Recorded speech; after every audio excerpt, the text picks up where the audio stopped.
We are dressed in black today. This is our Black Monday in South Africa. I'm Steve Hofmeyr and this is an SOS to the world. On behalf of all South African agricultural farmers, every Monday is a black one for them. It is impossible to feed a nation while constantly made to watch your back. When the calls come through of attacks, a daily thing now, farmers drop their implements and they rush home to see if it was their family, maybe their friends, their neighbor. And if not, they thank God that it wasn't their turn that hour. We are now losing more than a farmer a week. Well, in Canada, the UK, Europe, and Australia, your murder rate is 2 out of 100,000 in a bad year. South Africa's was 34.1 out of 100,000 in 2017. But our farmers are brutally slaughtered at 156 out of 100,000, and this measly detail is omitted from our national crime report every year. We, who should harvest, stand in cemeteries over weekends. We who should sow have become a nation of mourners.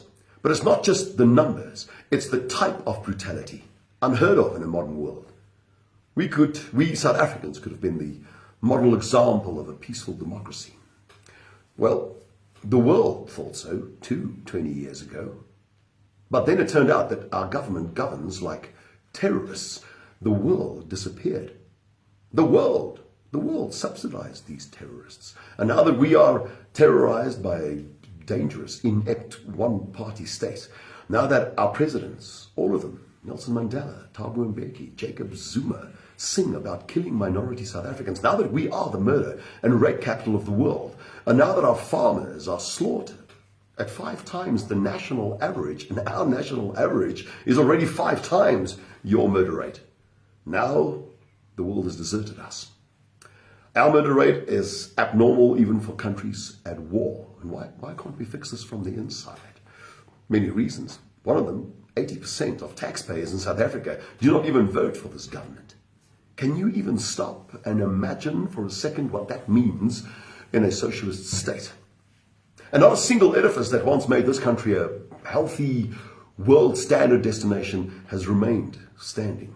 Not the healthcare, not the education, not the unemployment rate. In South Africa today, we have many different standards and many different kinds of rates. We, for instance, have a shattering school rape rate. We have a granny rape rate. We have a toddler rape rate. In a country where sangomas are treated as medical doctors and raping a virgin is seen as a cure for AIDS, why are we even surprised? We have an unprecedented farmer murder rate. Books have been written about it.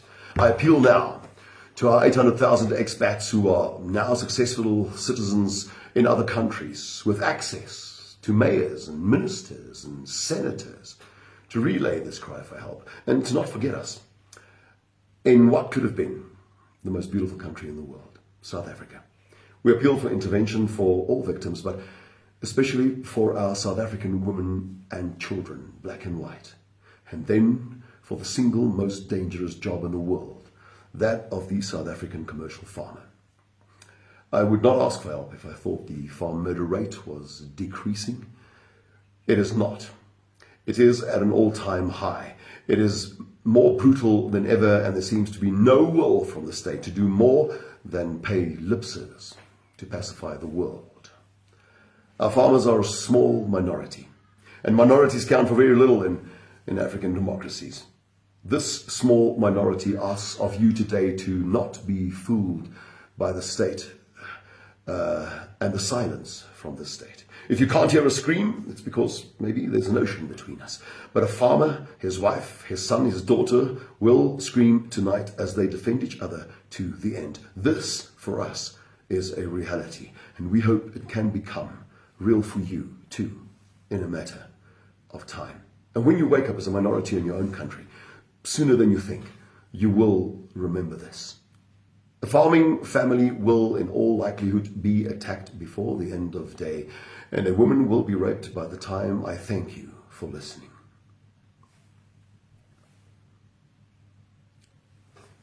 I thank you for listening.